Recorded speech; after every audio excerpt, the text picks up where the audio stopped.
Hi, and welcome back, everybody, to our session of Feck Off Friday. We have, again, some amazing guest speakers today. We've got Huff and Bill joining us to discuss frequency and how it can help cancer. And as always, Jim is joining us. Jim, you want to say you're on mute? You want to say any introductions? I am excited to be here. Yeah, and these are two of my favorite people. They're smart, they're passionate, um, they're they're they're moving the needle. They're willing to do whatever they need to do to make this thing happen. And like I said, I couldn't be more excited to have both of these guys here. So let's get it started. And anybody else that's not joining us needs to feck off. What's up, Bill? Never seen you without a hat on, man. Yeah, I had it surgically removed. That's what they'll have to do to me when I die, man. Yeah. For sure. Right on. Well, welcome. Let's introduce Huff first, and let Huff go to his first introduction, and then we could have Bill do his introduction, and then we'll just start bantering, man. Yep. That's how we roll it on Feck Off Friday. I'm gonna go let's see off. what- I'm gonna go off camera real quick and do some shares, and I'll be right back. Awesome. Huff, let's go, buddy. Tell us your full name, what you've been doing, where you're from, a little bit about yourself, and let's start this party. Grew up in Canada and moved over to Costa Rica about 10 years ago and lived in the jungle for quite a while and made some tough lessons in the jungle, which caused me to further my interest in health again. I was really passionate about health when I was younger and kind of let it go for a while, and I started to come back into it as I faced some health challenges. And along the way, I came across some really amazing people who shared just phenomenal information. I'm so grateful that I met them, and they helped me to move to the next level of my own awareness in health. And these tools are basically frequency-based tools that help me to heal from a number of different conditions that I had for a long time. And I stand here today like feeling really amazing. And that's why when Jim reached out to me, I was very open to sharing what I've experienced, what I've learned, and it's turned into a project that I'm quite passionate about. And my partners also join me, and I've had other people come and join our project over the years as they see that there are real solutions for people to connect to that will help them to improve their health and to move away from the medical model. And from what Jim tells me, that's what these talks are about, is to help people to have the confidence to move away and to basically feck off from the medical system. And I'm proud to and happy to be a part of that and to share, my journey and frequency. And it's really become a huge part of my life now. And almost every day I'm researching, or I have clients come to me for diagnostics. And so I'm really fully immersed in the biofield, let's say, and frequency. And I've learned so much, and the learning doesn't end when you get to this level of healing, because as William and I were talking in our last conversation, it's all energy, and there are masters who have showed us what is possible when our fields are balanced. And so that's what the frequency tools offer us, is an opportunity to be able to balance our fields out, and then to further explore like what's really possible. What can we do with our minds when they're fully sharp and our bodies are harmonized and they're not dealing with the stresses that most people are dealing with today. And these tools have helped me, and I'm sure they've helped all of us on this call. And that's why we've come together to talk more about them and just talk more freely about these solutions that have helped all of us that need to be spread to more people. So I'm thankful and grateful for the opportunity to be here today, and curious to hear what Jim is going to be sharing today as well, because I know he's really been he's been working on this, nonstop. So I don't actually know too much about the details of what he's up to. So I'm curious to hear about that as well. Right on. Well, let's let Bill go. Real good, Huff, man. Awesome having you. Let's let Bill do what talk about what he does, and you'll have a lot better idea of where we are after Bill explains how intense his research has been over the last couple months. Thank you, Jim. And thank you, Huff. So tech is not one of my strong suits. Therefore, you see my name is Jamie Bennett, Program Manager. That's a whole other story. So yeah, I'm William Bushell, better known as Bill. And I I'm what you could call a biophysical anthropologist. I was affiliated with MIT for 26 years. And I had an experience some decades ago, which opened me up to the idea that human potential is really very extraordinary, more so than even people in the human potential movement tend to be aware of. And so I decided, roughly 4 decades ago, to devote my life to this study. And I had to confront. I wanted to do it using the power of true science, not the corrupted science that has run much of the medical model that Huff spoke eloquently about. So true science is not what's running that model, but still, science is a great thing, as the Dalai Lama has talked about, and I've worked with him. And he says when science is done correctly, it's a search for the truth, which is true, and it also is something that we forget, and it almost can sound like a naive statement. But so in my path, I found certain people that I refer to as adepts, advanced practitioners of yoga, meditation, yoga-like practices, shamanic practices, and so forth. And one of the keys to their extraordinary health and optimal functioning and abilities is the modulation of their own endogenous bioelectromagnetism. And so I've been attempting to pursue that research, which is not necessarily that easy because a lot of these folks are out. They're hiding in a closet. Well, yeah, that's true. There are those, and there's a lot that are not accessible. They're kind of deliberately not accessible. But you have to make these contacts. And in the meantime, a colleague of Jim and I brought me in to get to meet this visionary, Jim. And so we're in the process of aligning our interests. And I'm still learning about what Jim and Huff have been doing, and trying to adapt and integrate what I've learned. So I hope that's not too yeah, it's perfect.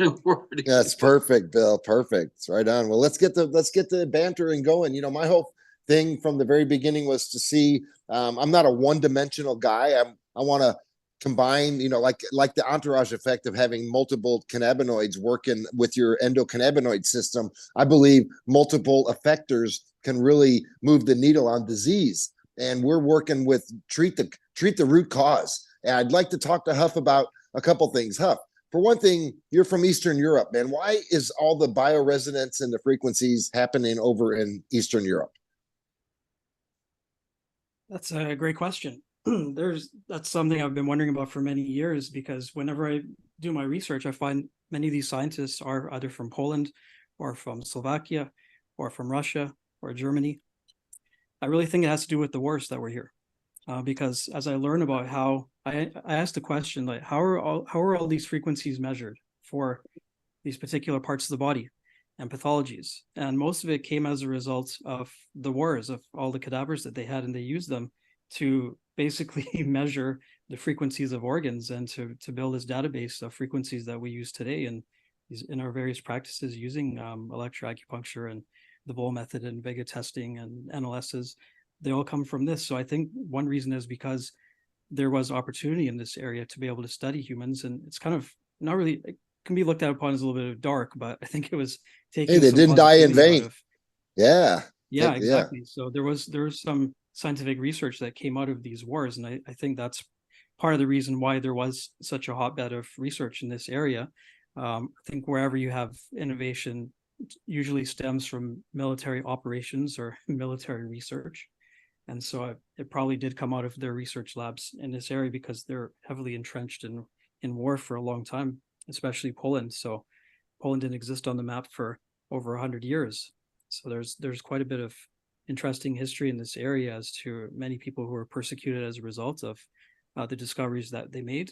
I would also consider that there are many, let's say, spiritually adept people in this area that have held the frequency for many generations. And it's these people who are in tune with the biofield that are then able to bring in innovation through sciences and through material practices because of their awareness. So I think also it's a combination of those two things, because I have met a lot of very conscious and very powerful healers in this area of the world, and they draw upon ancient practices that have been carried on through oral traditions over many generations. So that's also there too. I think that there's this foundation of the knowledge of the aura and the chakras and the energy field, because if you go back far enough, the Vedic lineage and the lineage that's in Poland really come from the same knowledge and gnosis. So there are some crossovers there. So we know about India having quite a bit of knowledge when it comes to the human body, and I see reflections of that in this area part of the world as well. Awesome. So when I talk to people, and this is a question for you or Bill, when I tell people about what frequency is, because most of them don't get it at all. They understand Nikola Tesla a little bit. They don't really know what Nikola Tesla did, but they know Tesla, EV, all this kind of crap. The bottom line is I try to explain it when an opera singer is singing at a certain pitch or a frequency, they can blow a wine glass up. How Yeah. close am I to being accurate? I mean, is that the same thing? Yeah, that's the most common example that people who are in this field will explain, because it's a visual example that if you don't know where frequency, you'd wonder, like, how is this happening? How is somebody able to sing and break a glass? When I was younger, I saw this, but I never questioned, like, how is this happening? But then as I've come across frequency through I started to learn about resonance in more detail. And as you can see on the screen here, I've just put some slides of my understanding of how resonance works, what frequency is. And I think the most easiest way to understand is if you go stand at the ocean and you start looking at the waves, you see that some waves combine and they become taller. Other waves, they'll combine and there's no wave anymore. And this is a perfect visual to see how frequencies and waves interact with each other, causing superposition of waves, causing canceling out of waves or an out of phase situation. So it really is, if you understand how waves work, maybe some people need to take a little bit of a physics class to kind of follow, but that's the most visual example that I like to use, and that helps me to understand how frequency works, because we're made of water as well, so that also kind of lends to the analogy. Interesting. So frequency, is it, because frequency, the English language is so screwed up. It's kind of its own little feck off moment here.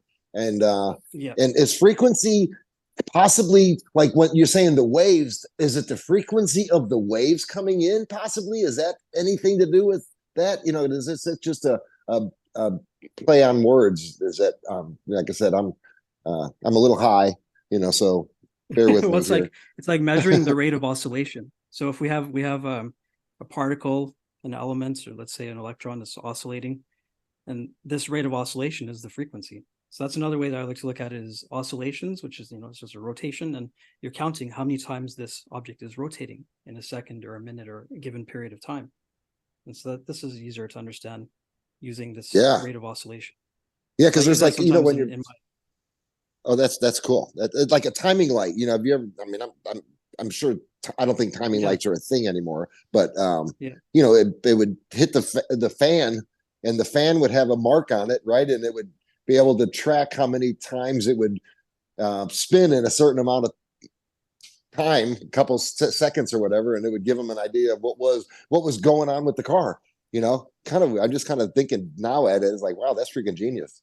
They were taking a Exactly. frequency on it almost, uh Yeah, that's right. shit. Yeah, timing lights. Yeah, that's a great example. Yeah, timing light, right on. Okay, Bill, so hey, tell us a little bit about your work with psilocybin and how you think that psilocybin and bioresonance can work together and Yeah, help open. it's not only psilocybin, but psychedelics in general that I've been working with for the last year. And in terms of creating a scientific model based on evidence that um, that looks at a lot of different psychedelics. So, as I mentioned, I'm bridging to the new material that I've been learning from you, Jim, and Hoff, and before that, the main mechanism that I was finding, which is in this model that will be published in the near future, was that psychedelics, contrary to general knowledge and understanding, actually wind up having a profound physical healing property. And so I do know that it involves bioelectric and bioelectromagnetic mechanisms. And interestingly, those include the endocannabinoid system. So there's a whole connection on a very profound level between the endocannabinoid system, phytocannabinoids, and what they call now the electrome, which is the electrical part of us, which has been downplayed for many years, probably due to the domination of the pharmacology industry in medicine. And so recent work, well, again, though this is the good science that we do find in the West, they're pioneers, and they move around the paradigms that block true progress, have found that there's a connection between these particular types of substances, that they're lipophilic membrane enhancing substances, which include cannabinoids and the endocannabinoid system, and the activation of these electromagnetic forces. So these are coming. These are being understood now as working together. And Jim, we talked about this a little bit before. You mentioned the entourage effect. So this goes back actually to the origins of life, and it also not only to the origins of life and the phylogenetic tree, but to the origins of life in individual organisms. So there's a pristine form of health when the bioelectromagnetic system is operating optimally, and that at the same time as the endocannabinoid system. That's homeostasis, right? Yes, exactly. And keeping in mind with homeostasis that sometimes the set point can be lowered so that you're not really reaching optimal by reaching homeostasis. But if you increase the set point, which is what these adepts do, and then have that kind of a higher level homeostasis, you're getting into optimal health, which very much includes the negation of cancer and the extension of longevity. And Damn. you know, the cannabinoids have anti-cancer, anti-pathogenic pathogenic properties, which are just now being understood, you know, just now being researched. And so this is such an exciting field, and it's so. Well, I got to get you two together. I got to have Huff and Bill's mind together to explain why the endocannabinoid system with cannabinoids and frequency are working better than they are individually. Huff, what do you think, man? I mean, I know you're, I don't know if you've been into too much psychedelics. You mentioned ayahuasca before. Ayahuasca. Yes. Ayahuasca. Yeah, Sorry about that. Where I lived in Costa Rica, there was a burgeoning community of retreat centers and healing centers, and most of them were based in psychedelic healing. So not only was I exposed to ayahuasca, and I was able to observe and also use it myself, as well as iboga, which is a very strong medicine from Gabon that is primarily used for heroin addiction and deep traumas. So I witnessed military personnel, veterans who had experienced severe trauma and PTSD be able to heal using iboga, ayahuasca as well. Mushrooms are very prevalent. Many people microdosing on mushrooms in the area to heal from past traumas. So yes, I've been not only around it, but I've also facilitated and been a practitioner in some of these plant medicines. So I've learned a lot about them in my own practice, but also in helping others to cross that bridge and to start to learn about them, because there has been, as you know, stigmas around them, as well as a lot of knowledge has been lost as to how to properly respect and use them. And that's where I've been really looking into the past 4 or 5 years, is how to bring people to a place where the use is responsible, because people get really excited because they're extremely helpful with the psyche and with spiritual growth. But some people can become dependent on them, which is surprising, because I thought the way how powerful they are, it doesn't feel for me that would happen to me, but I do see that in some circles. And so I think these are just the growing levels of use and understanding what how powerful they are and what their purposes are. Now, in terms of how, for example, psilocybin would work with bioresonance, I think both of these tools improve communication in the body. And psilocybin in microdoses, as you guys probably know, is known to cause new brain cells to form, improve communications, and do many things for the nervous system and the brain to help with coherence, elasticity of the brain, many other phenomena that occur. Because My that's why they're mentor, called magic, because my mentor Jack says that it's like the librarian came back to work and it's just easier to find the books. It's a pretty damn good analogy. yeah, You know? yeah, I agree. So That's interesting. So I like the combination, Huff. Talk more about that. Talk about how and why, you know. They're both, they also, I feel the way they work is they empower the body itself to heal. So when you have the synergistic effects where you have these two frequencies of mushrooms and various frequencies you may be using for healing through either bioresonance, or maybe you're doing chanting, or you're doing some sort of breath work, whatever practices you're doing to bring this coherent frequency. I like to refer to the map of consciousness, which I feel is very, very useful map to help see where you are and to move up that scale of frequencies to reach the omega above 700, which is the state of peace. And basically your awareness is one of everything just is. And that's the highest state according to the map of consciousness. So the psychedelics, they help you have a taste of what that's like to be in that state for a day or two. Because it's hard to get to somewhere that you've never been, right?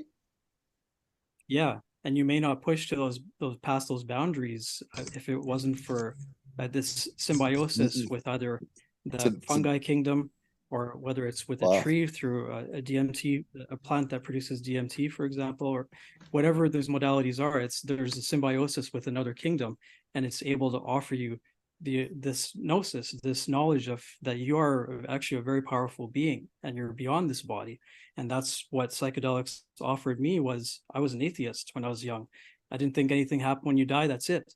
But as time went on, I started to explore this possibility of living beyond death and reincarnation. And the psychedelics really solidified it for me. There was no question in my mind after those journeys and ceremonies that I've had past lives here, and I can see what's happening in the future. Things I've seen have occurred, and it's very, very deep. So I've seen a lot out of these in these altered states, and it's not That's just with interesting. psychedelics; it's also This out of could body really be, states as well. And Huff, this could really be a health process. Well, it is, of course, but I mean, getting your body to think you're going to be okay, or to know where okay is, right? I mean, where that place that you need to get to is so important.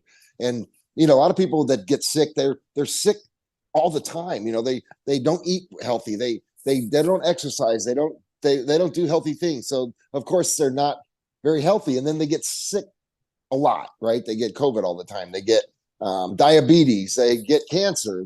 Stuff like that. It's all relative. Honestly, it sounds like it's just all one big cycle that you can jump in and get in it. And if you're in it, you're doing the right thing. Things are happening, and you're putting your body into this perfect state.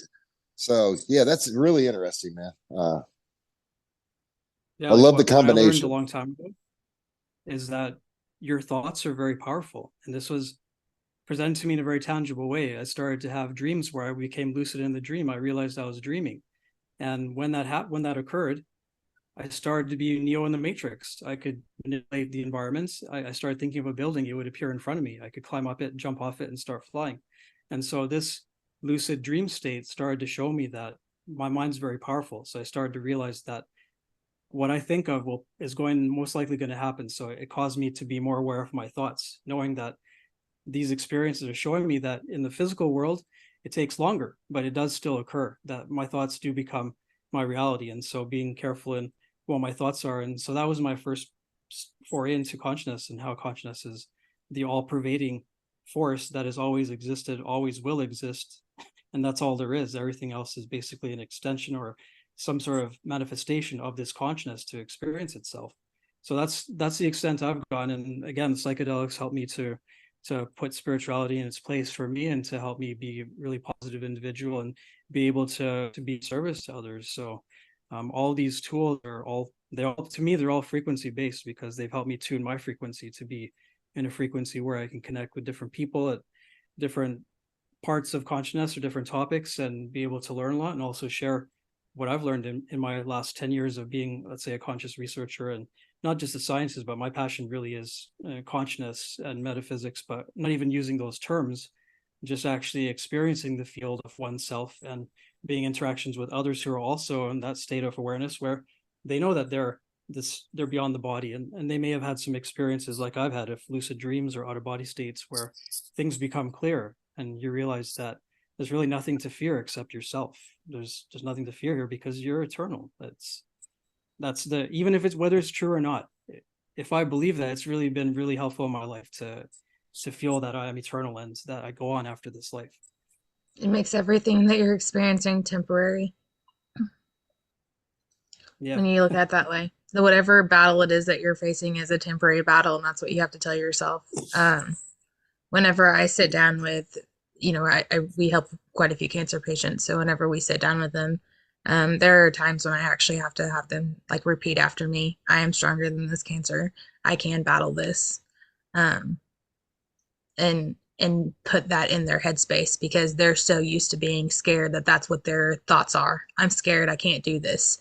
I Right. can't do this. And that is the worst place to be in whenever you're going in to fight these battles. You need to know that you are strong enough to beat this. Well, my therapist always talks about imagination and the power of it. And Huff, you were referencing that, and Bill, I'd like to hear your vision on that. Also, is that it's strong, man. It's stronger in mine. I have a really strong imagination, and it goes both ways. It's kind of like people don't realize humidity goes both ways, hot and cold. It's cold, it's colder with humidity, and it's hotter with humidity. Imagination can really get away from you pretty easy, and it makes what's happening even more real than real is. I mean, because your mind can add so much depth to that thought. It's you really got to own your thoughts. You really do. And I'm in a training to redirect my thoughts when I go into a negative state of uncertainty or whatever, right? I mean, it's everybody has that a little bit, and it's just how do you deal with it? Kind of like everybody has cancer. That's why we got to make our bodies stronger. That's why we're here right now. Is like treating the root causes. Is treating the root causes making your body stronger, where it can fight the fight, because it's made to fight it. And we all Western medicine, why we have Feck Off Friday, is because they're treating it with freaking poison. We can do better. You know, we know that. We can give you this, but it'll give you this mile long list of side effects. Yeah. Back off. Feck off, man. And always like Hef, you know that we're the only one of two countries that allows pharmaceuticals to be advertised on TV. I mean, we literally are soap opera healthcare. I mean, it really is not that far off of that. Yeah. So, yeah. Bill, give us some insight on how you and Huff could work together on helping us help people. I mean, how can we take what you've done and what Huff's done? And I'd like to hear what your thought is on that. Sure. I mean, first, I'm very inspired by what you're saying about imagination, because, again, going back to adepts. Explain that. Explain adepts. Adepts are basically individuals, and you find them in many, spiritual traditions, or in fact, all of them. But some traditions are more focused on the development of adepthood than others. So one of the ones I've worked in particular with is the Tibetan tradition, Indo-Tibetan. So basically an adept is somebody that takes these capacities that we've been talking about and does, like, imagine doing full-time practice. Often they do it in a retreat setting. So they'll go into a retreat for a certain amount of time with the idea of just totally focusing on developing. So they're implementing it. They're implementing it basically. Wow. Okay. Right. But you see, when you there's science on this too. I mean, it's obvious also, but when you do a lot of what they call deliberate practice, it will change, it works through neuroplasticity in your brain as well as in your body to change. So to change you. So people, particularly in the Tibetan tradition, they work on what you're talking about, Jim, imagination. So what happens is they can actually, this is way on the frontiers of science, but I'll talk about it now since that's where we're at. They eventually get the ability to manipulate reality. I mean, this is Matrix type stuff with their imagination. And, they develop the imagination. Huff talked about lucid dreaming. There's also the development of eidetic imagery, which is this intense, some people call it photographic memory.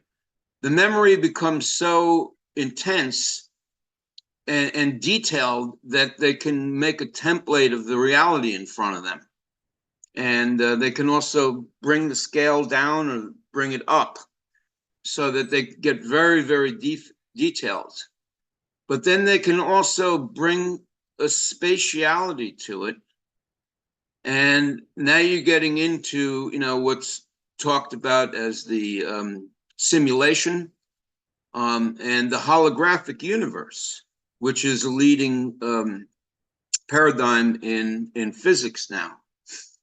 And so, I've gotten some tastes of this by working with some of these adepts that, they could create, an alternate reality, actually. That's pretty awesome. That has spatial, it's not just spatial relevance. Yeah.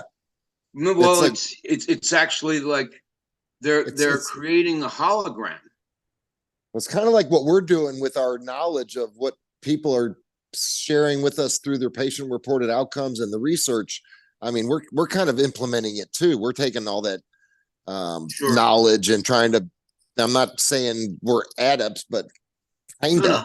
right? I mean, Well, yeah, yeah, it's working on that level in that direction. So, like I know adepts that have healed themselves of cancer with this power of the mind. yeah, yeah. I mean, and that will undoubtedly will be involving endogenous bioelectromagnetism as well as endocannabinoids and so forth. And then a lot of adepts will never get cancer because as we've discussed, the key is prevention, but Yeah. they're already functioning at an optimal level through these kinds of practices. But the Right. rest of us probably won't have the time to develop this. So, in a yogic model, So we get sick.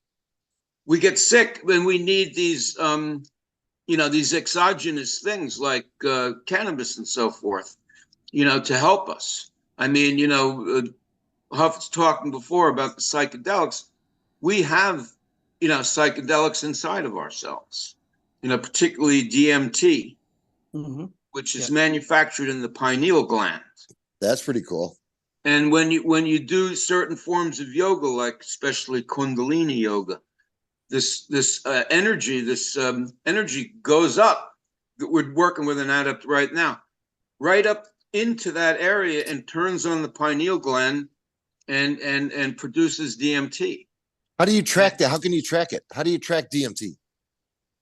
Well, I mean, several studies looked at this form of meditation where you practice focusing, activating imagery onto the area where the pineal gland is. So they did an fMRI study, and they showed that the pineal gland lit up from this meditation, this use of imagination. It's not clear your mind meditation. This is focused imagination meditation. Man, that's like using your imagination for the betterment of your health and stuff, right? Yes, and so that's cool, man. I mean, my conviction from the research is that there may be additional lives and so forth, but there's a possibility to use these same tools to extend your healthy lifespan. Yeah, quality of life and everything, right? Yeah, but the lifespan itself to a great live a longer life. Yeah. Right on. So the imagery shows the pineal gland lights up on the MRI when but when you're doing the meditation. Wow. And then the levels of melatonin, for example, which I've told you, that's a very powerful medicine too, even though it's not well known and it's connected with the endocannabinoids. Those levels go up in your blood. Yeah. So that's like, proof that it's working. Right now. All right. So Huff, I got a question for you. Tell us the difference between diagnosis and cure and how bioresonance affect those two things. Okay. So with a diagnosis, mostly what we're doing is we're conducting testing, taking measurements. And so we're broadcasting frequencies, seeing what comes back. And this helps us to determine whether that frequency is resonating within the biofield, within the body or not. And so that's the first use of bioresonance, and I feel the most effective and most beneficial for people is at the stage of diagnosis, because I've seen so many cases where there has been not much help from other sources. An individual runs into basically a roadblock, or they run into a space where they're struggling, they're suffering with a condition, an illness, and they're not able to diagnose it to be able to then treat it according to their understanding of approach for health, which is, I'm talking mostly from the allopathic model of healing or health, where we take a diagnosis, then we apply a treatment, whereas the holistic approach is, in my opinion, is better, but that's where people are. So that's why I feel that this tool is very useful at diagnosis, because it gives people a direction. But at the same time, in doing that diagnosis, in particular with the M scan, there is a lot of emphasis on Chinese medicine and the aura and the chakras. So for people who are not really initiated in that part of their health, it helps to cross that bridge for them to understand the connection between their biofield and their organs health, for example, or how many parasites they have, or whether they're deficient on an enzyme. And so this as a diagnostic tool not only helps people identify what their challenges and conditions that may be hard to diagnose, but it also helps people to cross the bridge into the woo land, or the spiritual land, or the bioenergetic field. In terms of cures, your body is capable, as William has been talking about, of healing itself. And so if we're not at a stage where we can use our imagination, apply our imagination and our ability to heal ourselves through that process, then we're able to use these tools to act as a bridge to a time when we're able to do that. So it empowers the body through frequency to come into a rhythm where it's able to start to eliminate these distortions, whatever the causes may be. Because ultimately, this is a hologram. It's all based on frequency. And so we even have tools now, like there's a place close to me that is creating highly encoded frequencies in these capsules that you put in water. And you only have to buy them once, and this will continually create a frequency in the water, for example, of zinc or of vitamin A, D, E, and K. And they have quite a bit of studies behind what they're putting out now. So this, again, for me, is like another confirmation that it really just all reduces down to frequency. So in terms of working at that level to help people to identify where they need to work, I think it's a brilliant solution. That's awesome. Okay, cool. So the AM scan is what I'm getting, right? The machine. Can anybody use that? I mean, is it something that that you would recommend? You've got some type of medical training at all, or is it something that you can work with that individual and within a couple sessions have them up and running it? And is there any danger to it at all? Yeah, no dangers. It's very non-invasive. It's something that most people who can use a computer and install the software could learn how to receive information from a scan, which takes about 6 minutes. And the reports are color coded. They're visual. I had them up on the screen earlier. They have quite a bit of information there, but it's laid out in a way that most people can understand. They may have to do like a little bit of reading and research on some of the terms, but for people who are really interested in moving into taking care of their health and managing their own health, it is a great start, because you will learn some things in the process of using the device and seeing what comes up for yourself or your family, or maybe you have children that are struggling with some issues. You put them on the AM-scan, 6 minutes, you have a nice report that you can look at and start to try some different things or learn some more about what can possibly help them. So that device, the AM-scan, is as an entry-level device. I find it to be really easy to use. And recently we have a few people in the area who have taken them, and we didn't even have to do any training because they were right off using it the next day, pretty much. And they already and it's started safe scanning for their whole family. And oh wow, safe for kids, right? yeah. The only contraindication for AM-scan is pregnancy and pacemakers. Okay. Those are the two. Just because it does interact with the biofield, and because the pacemaker is connected to your electrical system, it can be affected. But other than that, it's useful for most people of all ages. How about animals? The AM-scan, no, but we have another device, the Biorez Anima, which is specific for animals. It has different ways of measuring the field. Instead of headphones or handholds, it's a larger strap that goes around the abdomen.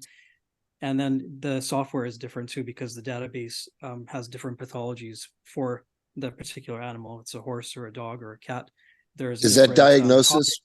Is that diagnosis yeah. and cure combined?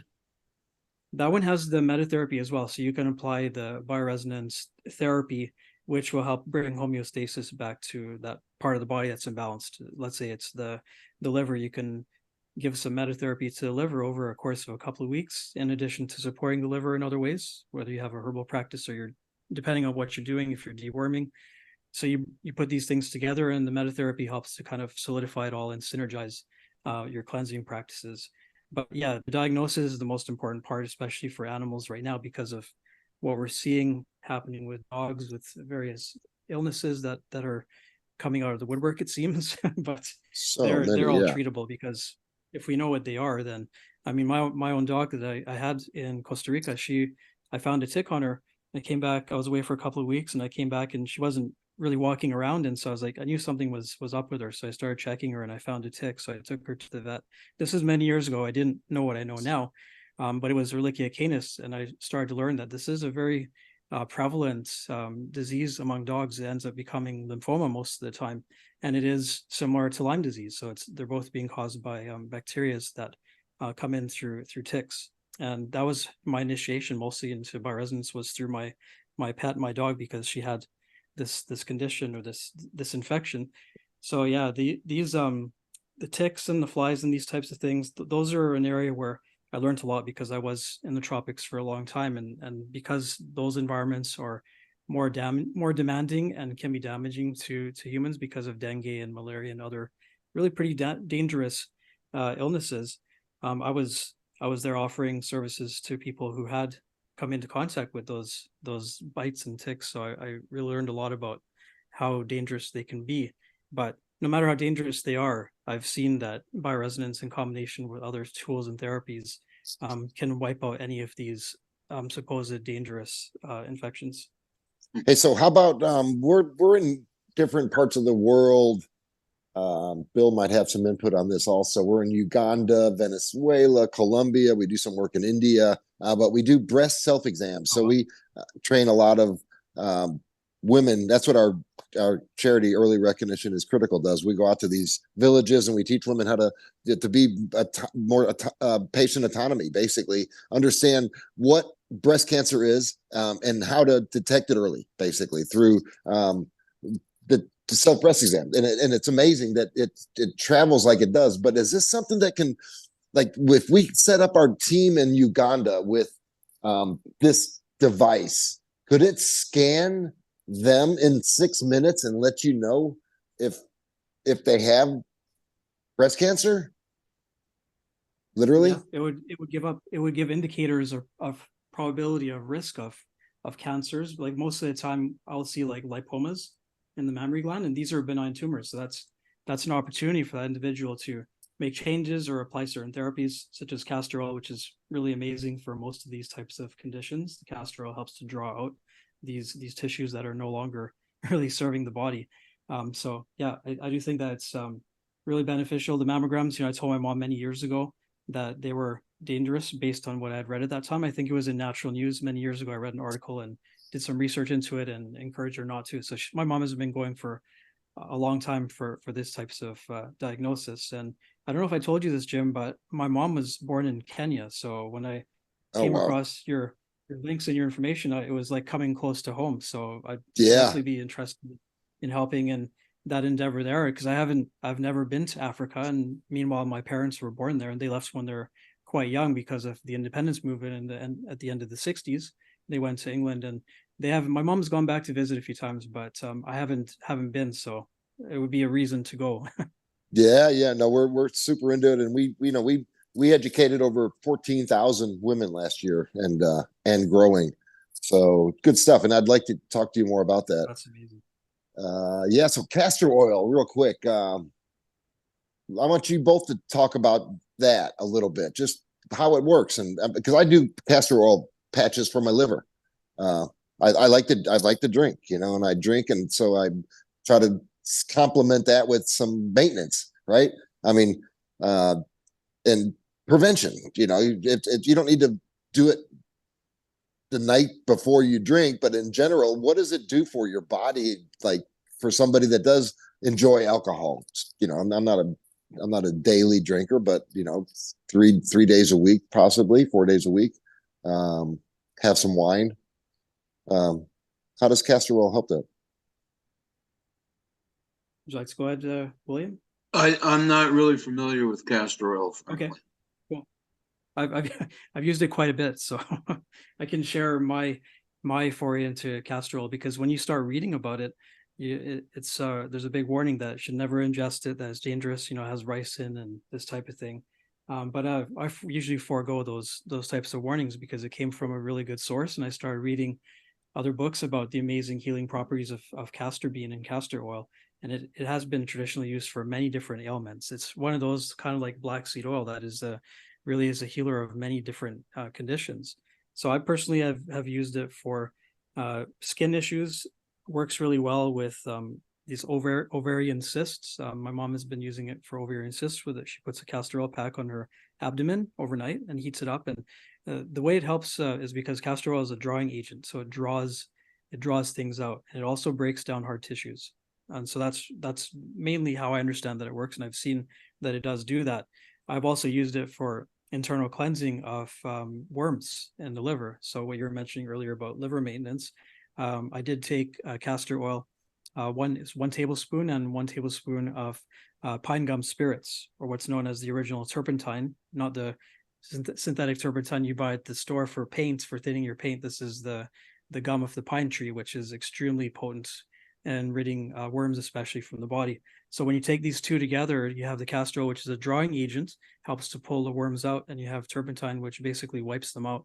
And so it helps to pull this kind of carnage out of your body if you are doing deworming. So those are the areas where I've used it. I know there's a lot of other uses for it, but that's what I can speak on, is where I've used it myself, or people in my family have used it for these conditions. So, a lot of skin conditions I think it can help with, is where it really shines.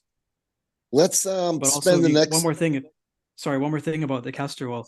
I would say this too, that because castor oil is really good with the skin, I imagine that the inside of our body is basically an extension. It's like our skin as well, like the intestines and soft tissues. So if it's able to help heal the skin, it's going to have these same healing properties, I feel, on the inside of the body. So it probably does help to heal intestines and tissues like that. And I'm just like, that's my own feeling. I don't know if that's scientifically validated. No, well, it's checked, but it's that's my feeling. That's a patient-reported outcome, and that's what we're all about. At FECO Playbook, we are collecting stories from cancer patients. We've got the largest database of cancer stories in the world to date, but more than anything, we've got good quality stories. Some of them are 100% validated. Other ones are that they get higher indexed if they're validated, but we collect all stories. Right. So if you are a cancer survivor, you can come on and share your story with us. We got 5 minutes left. I'd love to have a little banter back and forth between you guys about how FECO and frequency, because I heard you mention that turpentine and castor oil work together, but it sounded like they do exactly like what FECO and frequency do, because I think FECO identifies what the bad cells are, and I think frequency comes in and smashes them. That's my thought. What do you guys think? Yeah. Well, so my orientation is to look for. I'm not a clinician. I do basic science modeling, and that can be used by clinicians. But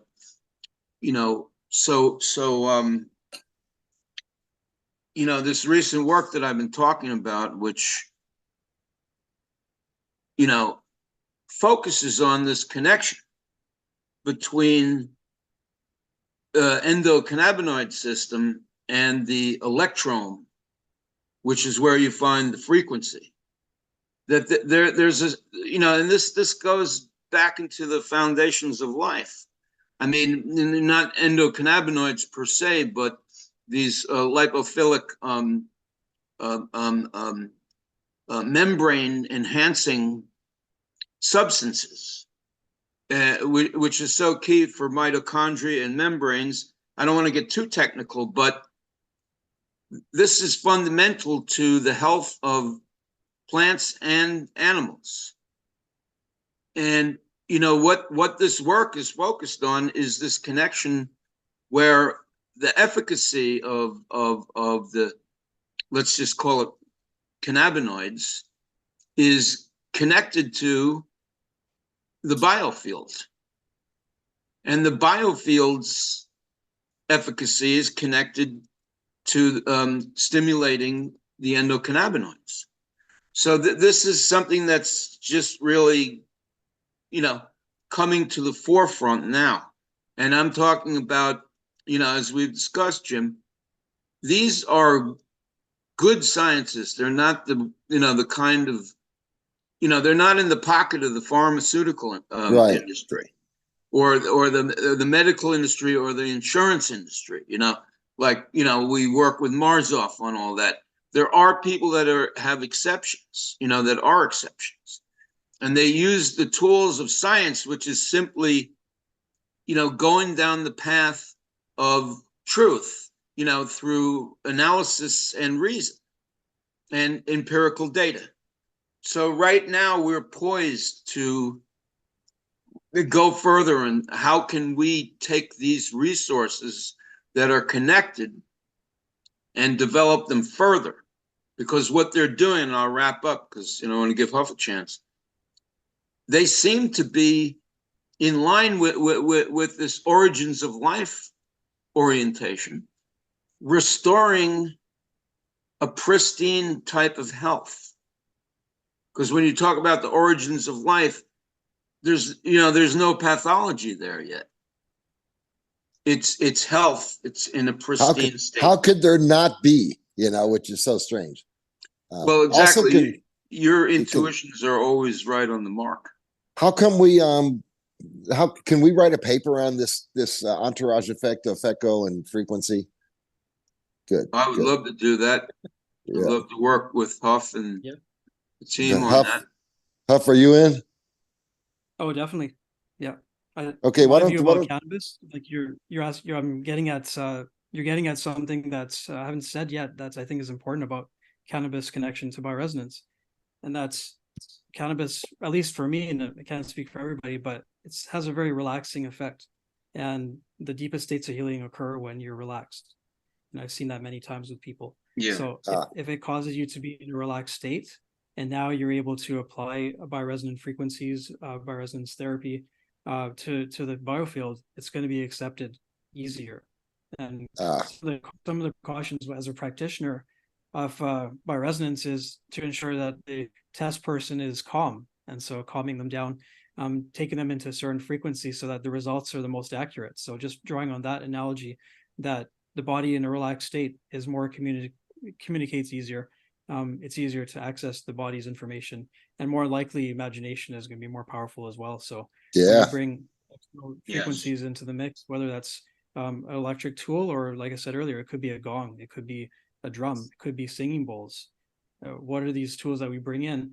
If we look at past practices, and maybe William knows this too, you guys know this, that the martial arts are deeply connected to magic mushrooms, that mushrooms were used extensively to develop martial arts because in that state of, let's say, 0.5 gram to 1 gram or a little bit more, you can feel all the energy points in your body. You can feel the meridian system, and so you can start to work with these points. And I was in martial arts for many years, and I did learn about the meridian system from that standpoint. And it was phenomenal to see at that time that we are basically all energy. So I just see how these tools like the mushrooms can help us to bridge that gap where we're not able to sense those meridian points yet, because we're not quite there like a lot of these adepts who are doing it, or maybe they had a continuous lineage where they were passed down the gnosis of how to maintain these states. And there are pretty basic practices like breath work and meditation, and people maybe don't want to do that, but that's even what science is showing now, is that these practices are really what's deeply healing to the body, the mind, and creates cohesiveness and just a big enjoyment of life overall. What's wrong with that? Quality of life, man. And what's been cool about this podcast, besides Feck Off Friday is exciting for me, is that you two guys are all about treating the cause, man. I mean, not one time did we ever talk about treating the symptom. And treating the root cause is what it's all about. I mean, if you do that on a daily basis, it's prevention. It literally is. And really all this work is all about getting to that prevention stage of is being able to help people. And I think the number one thing I learned on this podcast is the imagination, how powerful that could be. And that cancer is a symptom, and the side effects of cancer are tremendous. It's so deep. And there's plant-based medicines that can deal with all of those side effects, which is the cool part about it. So learned a lot, man. And yeah, just based off of this conversation and getting you two guys together, I think we should start communicating about how we would, what are the next steps to get that paper written. Bill's got a lot of papers that we can piggyback off of. Huff, your experience would be invaluable in this. We can put together a couple other people that can help support what we're doing. But man, hey, thank you guys. Really a fun time. And is there any closing statements from either one of you guys? I just want to say that you know, it's really exciting to have this convergence, to be meeting Huff and connecting there. And also, Jim, your visionary piloting of the whole thing is Thanks, very bro. inspirational to me. And yeah, I mean, I'm just gonna fasten my seatbelt and See what we'll go happens. away. It's a fun journey. It's a fun journey. I want to thank both of y'all for taking time out of your day to join us. I also want to thank those of you that have held on in the live session who are watching in the audience. If you are wanting more information, please reach out to FECO Playbook or go to our website, fecoplaybook.org, and we will help connect you with both Huff and Bill. That's so weird to call you William. I know. I know. It's weird to hear it. Huff also has a video that is on the fecoplaybook.org that helps explain a little bit more on frequency. Oh yeah, that's right. It's awesome. Yeah, more people can and Huff, we're looking for patient reported outcomes on bioresonance. So if you got any ideas, we'd love to be able to populate our database with some of these. And I think the more of those we get, then it can really incorporate towards the big picture of ultimately health. Yeah. Health, right? I mean, it's something we desperately want to include in our playbooks, but we are still gathering the stories to do that. And we can't share this. We can't share data until we get stories.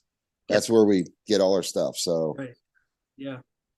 Yeah, it's right on. It's something over the years I've been trying to collect information about my sessions. But after I moved away from Costa Rica, I put a lot of that data in an archive, and some of it I wasn't able to recover it. So I did lose quite a bit of patient files that I had before. But I do have a lot of reports from the past 4 years of diagnosis I've done. I have a lot of forms that people have filled out, questionnaires, and I remember most of all the cases that I've done. I can tell you a story about each one. So it's in my field. It's a gargantuan task, and I think that's why coming together to do it will be easier, because I thought about doing this years ago to help with collecting data to share with people, but it just became too overwhelming. I just basically decided that as I meet people, I'll just talk about what I've learned and in that flow process. Over time, maybe there'll be some materials people will get attracted to the information, and then we'll be able to do this in a way that we can all contribute. Because it's a big project, but I'm glad that you've started to undertake this, because it is necessary and needed, especially because people are just really disillusioned with the information they're receiving now. Now it's really hard to discern what's real and what isn't. So yeah, I think people are ready to going share. back to like people's stories, like going back to that's how we lived for such a long time, is through these oral traditions, and people just knew what to do because they trusted everybody in their tribe. So I think going back to this basis of trust, and people are able to see that we are sane individuals. We've lived pretty normal lives, but we've had certain experiences which have caused us to question our reality. And when you start going down that rabbit hole, there's a lot to discover. Some of the things are not so good, but ultimately you learn a lot that's really positive. And that's why I'm always excited every day to wake up, because I'm always learning something new. There's always something new to try out. And with what you're talking about, being able to join forces and explore the biofield more, this is like my passions. And I've been patiently waiting for others to join in, because earlier I'd ask around and people like, no, I don't know what you're talking about. I'd have out of body experiences and this type of thing. And I didn't find too many people, but now there are quite a few people who are having experiences that are paranormal or that they can't explain. And so I'm excited to really explore that and to show that, yes, there is obviously something to this. It's not that we're all just hallucinating, or we're all seeing things, or we're misremembering the past. Like, there is a phenomena that's unfolding to show us what our true nature is, that we are spirits. Awesome. Powerful, man. Good stuff. Hey, you guys have a good weekend. Look forward to the next conversation. Everybody that doesn't believe that cannabis can help make your life better, feck off. Feck off. We appreciate everybody. Right on. Cheers, everyone. Bye. All right, we'll see everybody again next week with Santa. We got Santa coming in this next week. Santa I'm excited. Jack, man. Santa Jack. Yeah. We can talk about mushrooms in Santa next week then. The origins. Oh yeah, you should jump on. You should jump Oh, on Huff yeah. and throw some comments on. Yeah, Jack's the master of all things cannabis and psychedelics and saving people's lives. Man, he's all about it. So, Yep. right on. Y'all have Thank a you, great day. everyone. Bye. Cheers. Bye. Okay, ciao.